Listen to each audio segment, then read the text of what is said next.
Hi, my name is Fahri. I am currently an MBA student at SBMITB, specifically in YP program in class 72B. And then I will be presenting an analysis on economics, feasibility of solar panels in rural schools and clinics. This presentation will explore how renewable energy can be a solution and then can be a catalyst for more inclusive and sustainable development, especially in remote or rural areas. As we know, energy plays is a crucial role in our lives.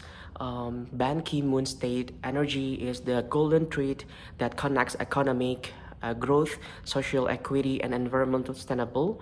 However, with the continuously increasing global populations, the demand for energy also continues to rise and creating unbearable pressure on existing energy supplies. Unfortunately, access to this energy is not evenly distributed.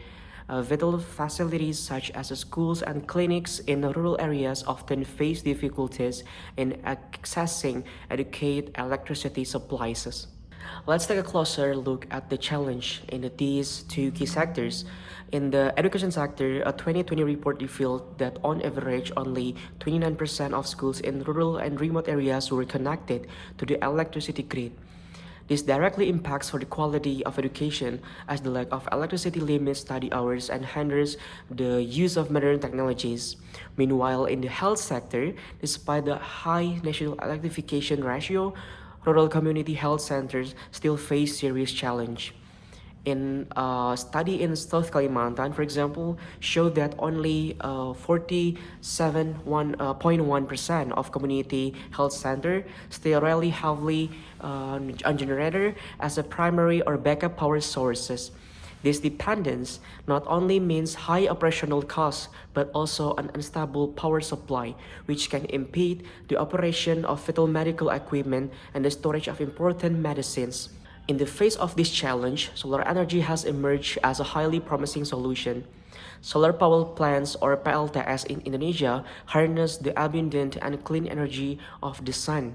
Their main advantage lies in their modular and scalable nature, making them ideal for remote locations or rural locations. Furthermore, the production costs of solar panels have dropped dramatically over the past decade. The International Renewable Energy Agency, or IRENA, reported a global average decline of 82% in the cost of electricity from solar PV between 2010 and 2019. This makes solar energy an increasingly competitive option compared to the traditional energy source. However, solar panels have one limitation: their intermittent nature, as they only generate electricity when there is sunlight. This is where the crucial role of energy storage system, or ESS, comes in. ESS, primarily batteries, stores excess electricity generated during the day and release it when needed, such as at night or during cloudy weather. And then this is critical especially for clinics that require a 24-hour power supply for emergency service and, medications storage. And then although the initial cost of lithium-ion batteries is higher, they offer a much longer lifespan and minimal maintenance. So the cost of Li-ion battery packs has also seen a dramatic decrease, falling by 89% from 2010 to 2020.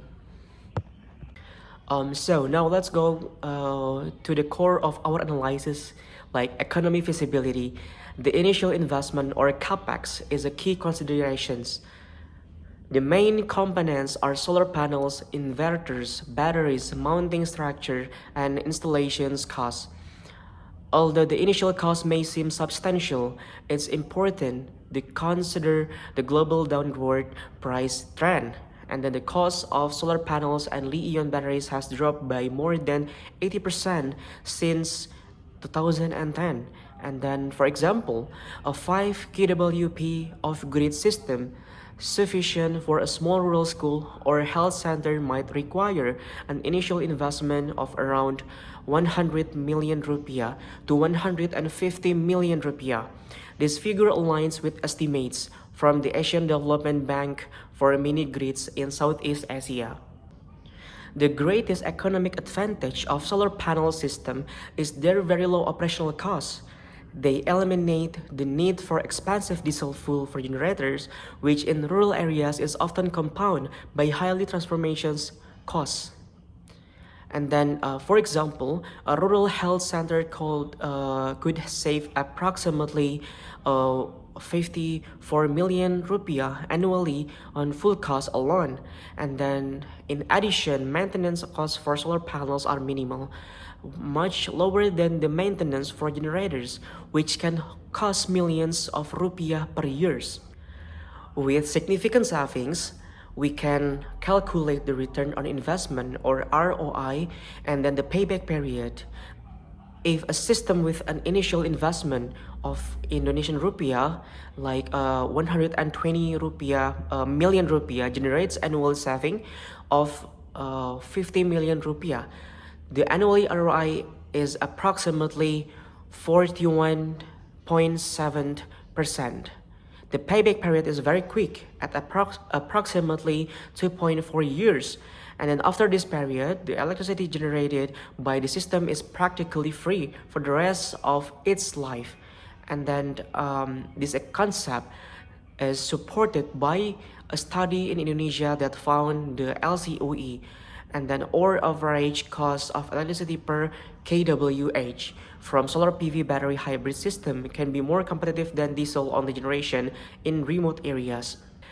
Beyond the financial figures, investing in solar panels brings transformative benefits. The education sector, stable electricity allow for longer learning hours, access to digital technology, and more comfortable learning environment.